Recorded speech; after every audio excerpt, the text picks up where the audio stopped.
குட்டையாக வளர்ந்த பொண்ணு நிமிந்து நிமிந்து பார்ப்பாங்க. குட்டையாக இருக்கும் பொண்ணு குனிஞ்சு வளைஞ்சு பார்ப்பாங்க.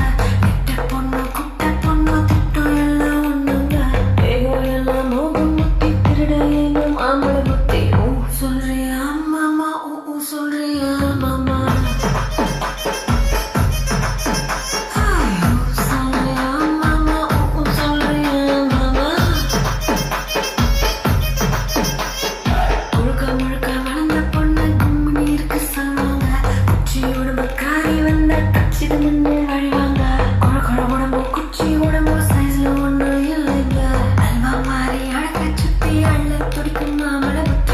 சொல்றியா மாமா, சொல்றியா